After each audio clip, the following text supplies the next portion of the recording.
Here we are in tiny Rhode Island, right here on Benefit Street, as we continue exploring the history of our nation on a Photo Walks road trip.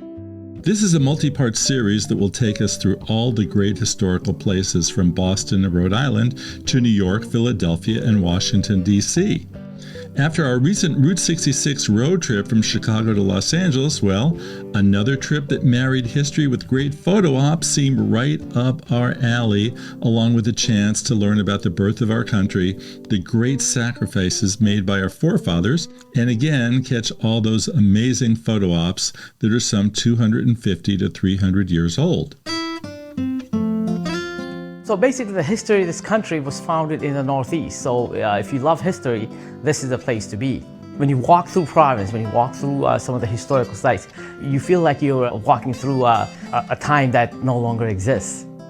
When we were in Boston, of course, we heard all about how the Revolutionary War got its initial start in the area with names like Paul Revere and John Hancock and Samuel Adams. Here in Providence, they beg to differ. They say they got a head start on it right here. So we'll hear all about that. We're also going to go to Newport and check out some of those great mansions. They've got some Revolutionary War stories to tell us as well. And in part 3 of this episode, as always, it'll be photo tip time.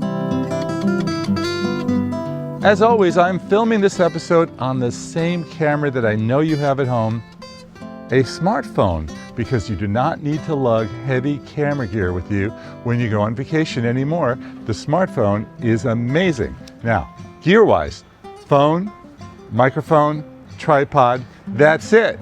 Well, almost that's it. Yes, I also nerd out with a selfie stick, I get some drone shots, and I use the GoPro for driving, but that's about it. You don't need any fancy accessories. Play along with me.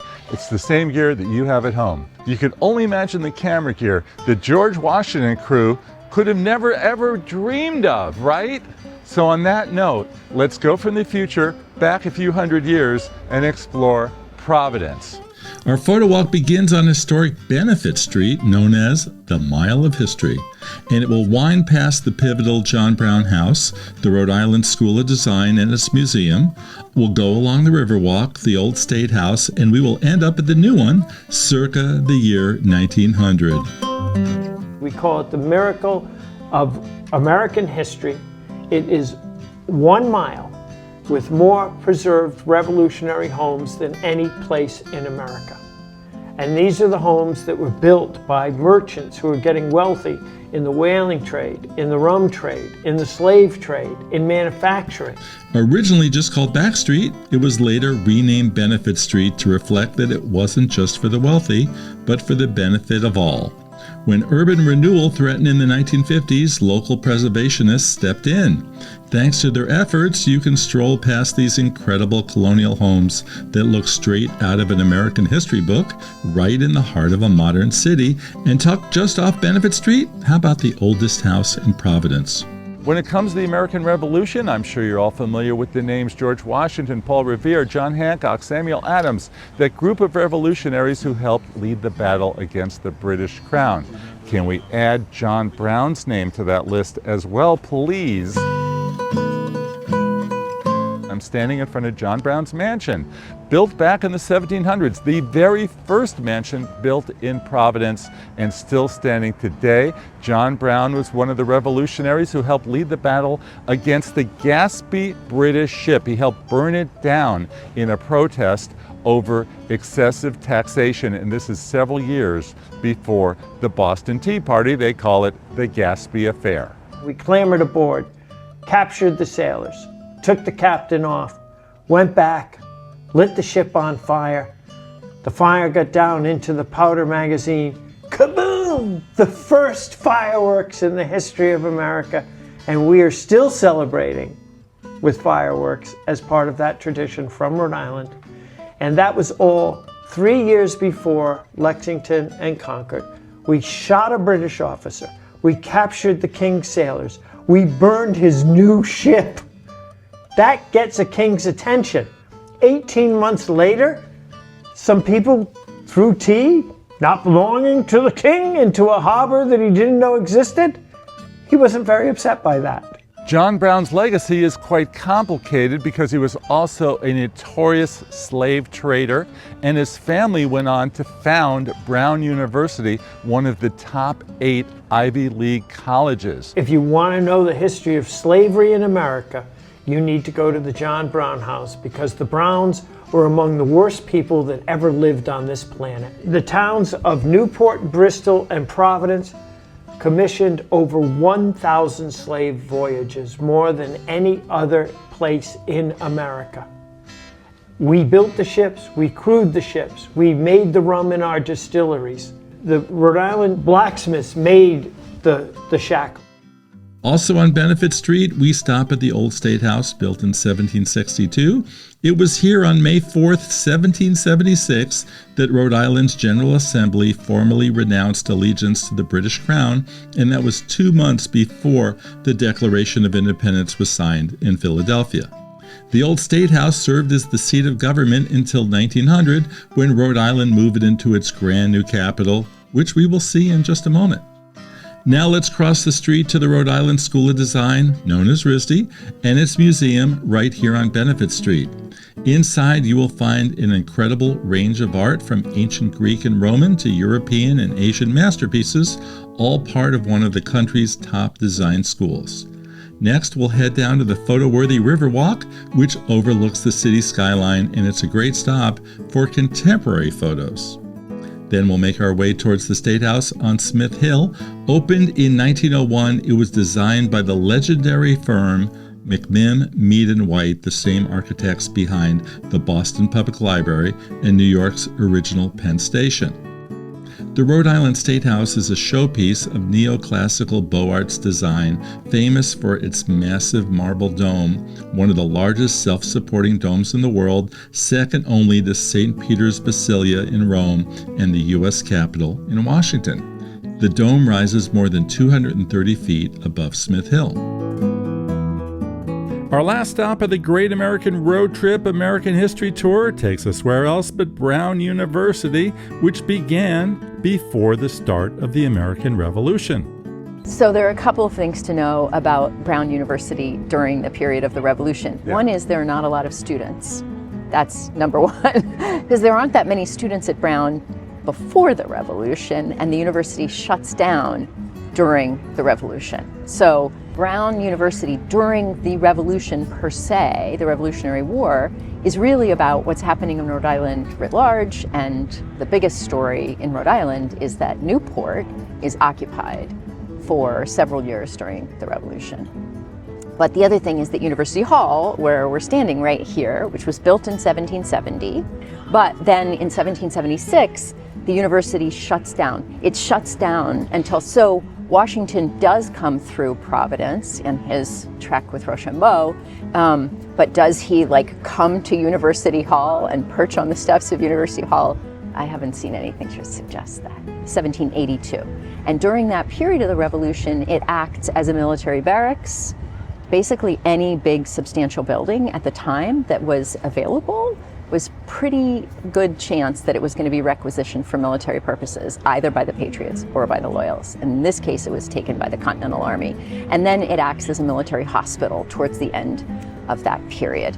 Now we're up the road in Newport, the city that's best known for those incredible coastal mansions, which we're going to see in a minute. Now, locals here say they were overlooked as well. Newport played an outsized role in the American Revolution. We were one of the only cities that was occupied twice. First by the British from 1776 to 1779, and then by the French from 1780 to 81. They were, of course, our allies, and that helped change the course of the Revolution. So we like to say that the road to Yorktown started here. We'll have more with Becca in a minute when she gives us a tour of the historic Colony House, but first, some more about Newport. The town is relatively small, 14th largest in the nation's smallest state, but it does balloon in the summer when people descend upon Newport for its waterfront, colonial architecture, and many, many Gilded Age mansions. If you want the full immersion of what it might have been like in the 18th century, to really get your head into the period, that's why you want to come. You know, in Newport, we have more colonial buildings in a square mile than any other city, and it's a very walkable city too. Most of the action occurs in the historic Washington Square, which links historic buildings like the Colony House to the many shops and restaurants in town, and it leads to more historic buildings like all those colonial homes, the oldest continuously operating public library, and the oldest synagogue still in use. Our photo walk is a short 1-mile walk that will only have a few key stops. For me, the fun was just going up the hill, going down the side streets, right and left and every which way, and just looking for really interesting things. I saw so much that I never would have seen in my car. You will start in Washington Square. You'll visit the old Colony House, continue to the Touro Synagogue, head up the street to the library, and then wind your way down, ending at the shopping street of Thames Avenue.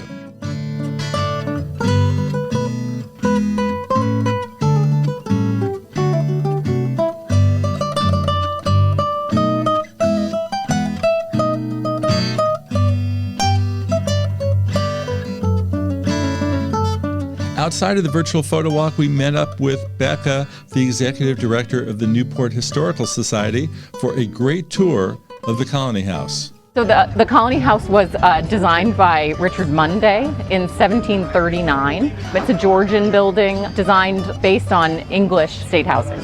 It's the 4th oldest state house in the United States that is still standing. On July 20th, 1776, the Declaration of Independence was read for the first time in Rhode Island on these steps, and we still do it every year on the 4th of July. It was the state house for a very long time until 1901, and then it was our courthouse until the courthouse was built next door. And then the State House moved to Providence in 1901? Providence, yes, yeah. And so we were the center of Rhode Island for a very long time. Here we go. Upstairs you will see the Governor's Chamber, which holds a spectacular Gilbert Stuart painting.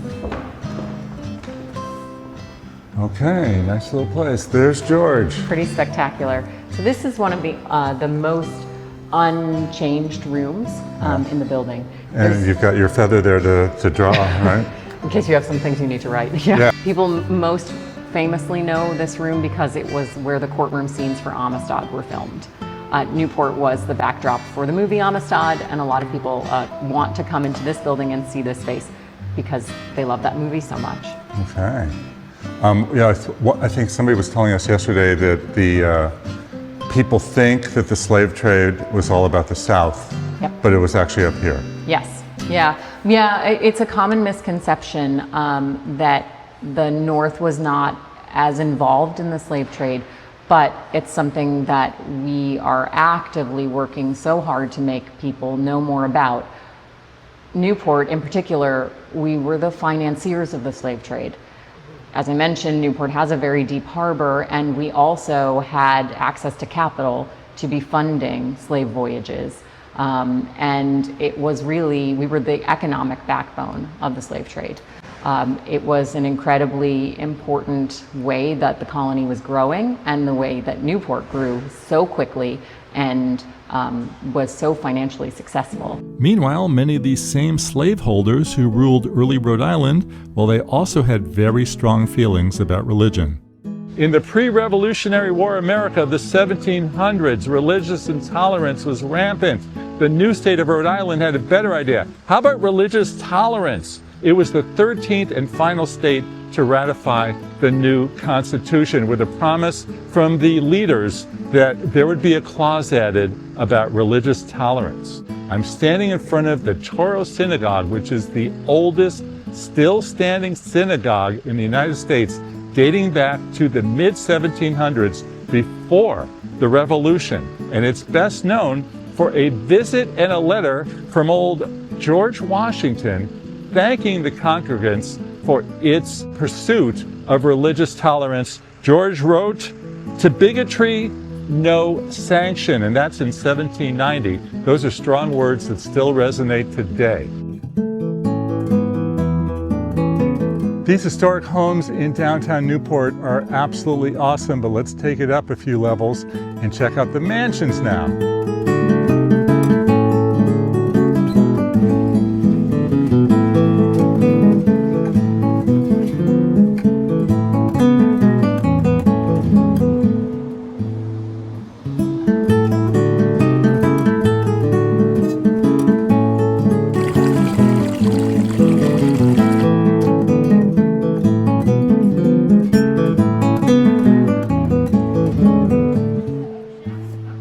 The cool thing about Newport is that you can go visit the mansions on something called a cliff walk, walking by the oceanfront, and it will take you from mansion to mansion. The walk is free. The entrance to the mansions, well, they're not. They average around $40 to go see a bunch of them.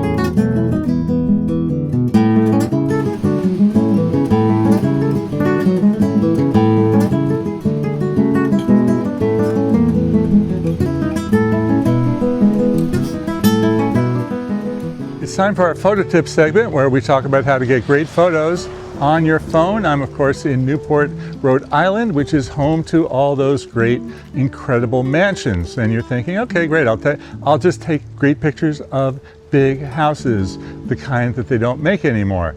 Well, let's make equal time for some of the older places as well that maybe haven't been kept up as well. It's a nice contrast to the glamour of the mansions, capturing a building like this, which just makes my eyes sing. So how to capture it? You can go wide, you can go 0.5, ultra wide angle, and try to pick up the whole thing, or you could zoom in on details. And in this case, when a building has seen better days, details is what it's all about. This is a house from 1786, the Captain Moad house. Love the red door. This is 1750. I'm on Ptg&x right now.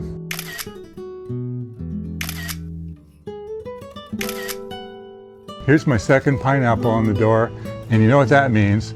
We're gonna have to look this up in ChatGPT, because I wanna know why. And I've got the answer, because pineapples, but you didn't know this, they symbolize hospitality and welcome. Okay, Newport has long embraced the pineapple as a symbol of hospitality, dating back to at least the mid-17th century. Did you know they had pineapples back then? Here, in Newport, Rhode Island? The idea is tied to Newport's maritime and trade culture. Local sea captains returning from Caribbean or tropical voyages would sometimes bring back exotic goods like pineapple. Okay, now we know. I have two mansion photo tips for you. Number one, vertical video drives me crazy. I understand you want to use it for Snapchat and TikTok and Instagram, and that's fine, but you're in this building that would sell for hundreds of millions of dollars today, with incredible rooms that just knock you out. And you're shooting vertically, and you're losing 60% of the image, 60% of the image, really, by shooting vertically. Go have fun with vertical, but in a building like this, forget it. You know, we are on this road trip, and we're documenting the history of America. Would you go and photograph the Lincoln Memorial and only get part of it? Or the Jefferson Memorial and only get part of it? You want to see the whole thing. That's my rant on vertical video. Number two, it's dark in there. The rooms are really dark, and you want to capture as much as possible. You want to be ultra wide, right? It makes sense. However, the ultra wide lens still, despite every advancement in new phones, is still darker than the traditional standard 1x wide-angle lens, which is your sharpest and your best in low light. And I'll understand, you want to get more of it in the image. I'm giving you the flip side of vertical video. So the best way to do that is to zoom in with your feet and go on 1x and just move back until you get more of it in. Because you will see a major difference between the lighting in the 0.5 and the lighting in the 1x.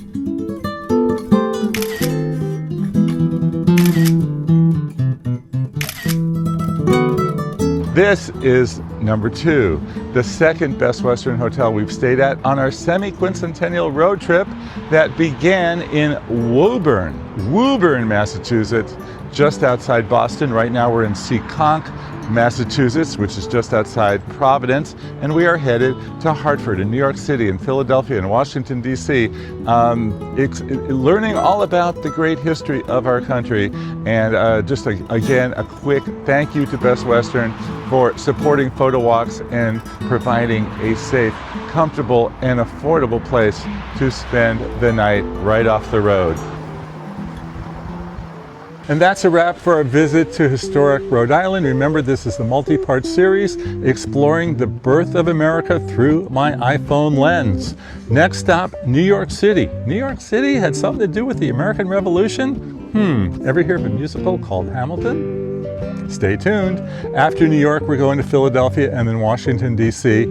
Remember, I really want to hear from you. Questions about mobile photography, travel photography, the American Revolution, what it's like to visit Newport and Providence and all those other great places we're visiting on the East Coast. photowalkstv@gmail.com. Just by sending me a note, you are automatically registered to our monthly giveaway.